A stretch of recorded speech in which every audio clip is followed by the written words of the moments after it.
पनवेल, नवी मुंबई, रायगड परिसरातील बातम्या पाहण्यासाठी आमच्या मी साक्षीदार या यूट्यूब चॅनलला सबस्क्राईब करा. स्कायलाईन सोसायटी सेक्टर 3 करंजाडे येथे राहणाऱ्या शुभम पवार या 28 वर्षीय तरुणाची हत्या केल्याप्रकरणी पनवेल शहर पोलीस ठाण्यात 10 जुलै रोजी अज्ञाताविरोधात हत्येचा गुन्हा दाखल करण्यात आला. शुभम मारुती पवार हा इलेक्ट्रिशियन म्हणून नोकरी करत असून तो 7 जुलै रोजी कामावरून घरी आला आणि त्यानंतर मित्राचा फोन आल्याने तो कामासाठी घरातून बाहेर गेला. त्यानंतर त्याचा फोन बंद येत होता. त्यामुळे नातेवाईकांकडून पनवेल शहर पोलीस ठाण्यात तो हरवल्याची तक्रार करण्यात आली. त्याचा शोध घेत असताना 8 जुलै रोजी वरचे ओवळेमधील रिक्षा स्टँडच्या समोर सेक्टर 1 या ठिकाणी त्याची मोटरसायकल पडलेली दिसून आली आणि त्याच्याजवळ असलेले इलेक्ट्रिशियनचे काम करण्याचे सामान देखील अस्ताव्यस्त पडलेले होते. दुपारी 2च्या सुमारास वरचे ओवळेमधील महात्मा फुले कॉलेजच्या जवळील पाण्याच्या टाकीच्या मागे डबक्यात त्याचा मृतदेह सापडून आला. या प्रकरणी पनवेल शहर पोलीस ठाण्यात अकस्मात मृत्यूची नोंद करण्यात आली. यावेळी शवविच्छेदन अहवालात शुभम याचा मृत्यू गळा दाबून झाल्याचे समजले. त्यानंतर 10 जुलै रोजी अज्ञाताविरोधात पनवेल शहर पोलीस ठाण्यात हत्येचा गुन्हा दाखल करण्यात आला. पोलिसांनी संशयितांना ताब्यात घेतले आहे.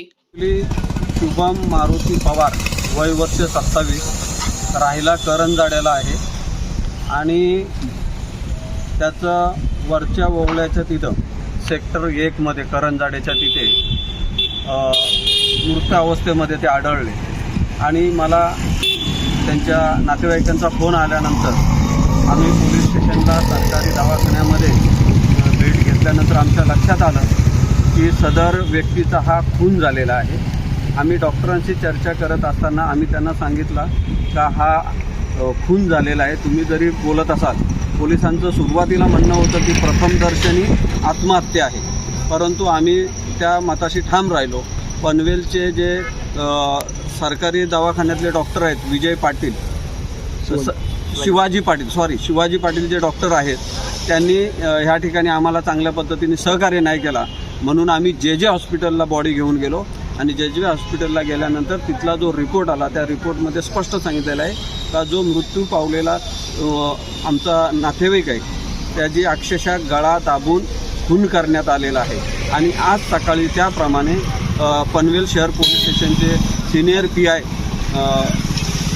बाळासाहेब कुंभारे यांनी अतिशय चांगल्या पद्धतीने, त्याचप्रमाणे ACP साहेब, या सगळ्यांनी ह्या ठिकाणी आम्हाला आज दिवसभरात अतिशय चांगल्या प्रकारे सहकार्य केलेलं आहे. आमचे पोलीस प्रशासनाला अगदी हात जोडून विनंती आहे का आमचा अगदी तरुण वयाचा 27 वर्षाचा माणूस आज आमच्यातनं निघून गेलेला आहे.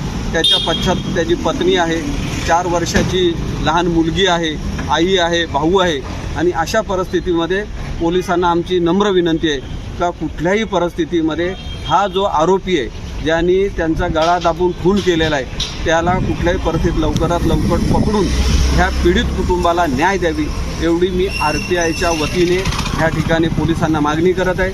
सन्माननीय रामदासजी आठवले साहेबांचा फोन आलेला, त्यांनी पण सांगितलं आहे का आपला हा जो समाज आहे या समाजातल्या मुलाचा खून झालेला आहे, तर तुम्ही तिथे लक्ष द्या.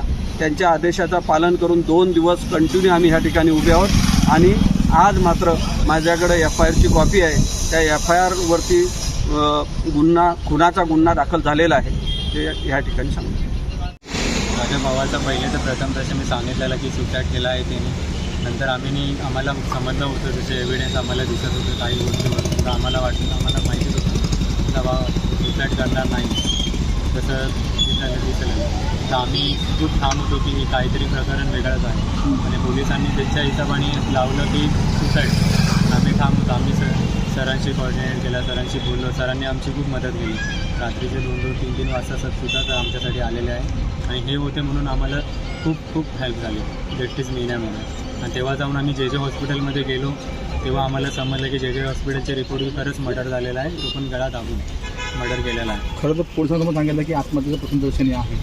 तुम्ही जेव्हा पनवेल उपजिल्ह्यात गेलात PM साठी, तिथे काय घटलं घटना? PM साठी जिथं आम्ही पनवेलला गेलो, पनवेलला आमचा PM 6 घंटे तर त्या लोकांनी फक्त आम्हाला थांबून ठेवलेलं. आम्हाला बोलले आता करतो नंतर करतो, पण 7 घंटे बॉडी तिकडे ठेवलेली हॉस्पिटलमध्ये. ते लोक PM करायला रेडीच नाही. आमच्यातल्यांनी हात जोडले, बोलले की नाही करा, 2 दिवस झाले बॉडी, पण ते काय रेडीच नाही. ते त्यांच्या असं झालं की त्यांच्या इगोवर आले गोष्ट. असं करून त्यांनी ते तिथून टाळाटाळ केली आणि शेवटी संध्याकाळचे 7 वाजवले आणि असं झालं की आता 7 वाजले तर PM होणार नाही. मिडल ऑफ नाईटमध्ये. मग शेवटी सरांच्या सहकार्याने जे हॉस्पिटल वगैरे तिथे गेलो आम्ही. तिकडे लवकरात लवकर आमचा PM केला. तिथं आम्हाला रिपोर्ट भेटला मध्यरात्रीमध्ये. आम्ही आमचे 4 भाऊ आम्ही पूर्ण रात्र जागे राहून आम्ही तिथं थांबलो. तिथं आम्हाला रिपोर्टमध्ये समजलं की आम्हाला आमच्या भावाचा मर्डर केला आहे. तो पण गळा दाबून मर्डर केलेला आहे. त्या रिपोर्टमध्ये समजलं. आता गुन्हा दाखल वगैरे केला का? FIR दाखल केली वगैरे? आता FIR दाखल केलेली आहे. जो सस्पेक्ट भेटलेला आहे त्याच्यावर FIR दाखल केलेली आहे.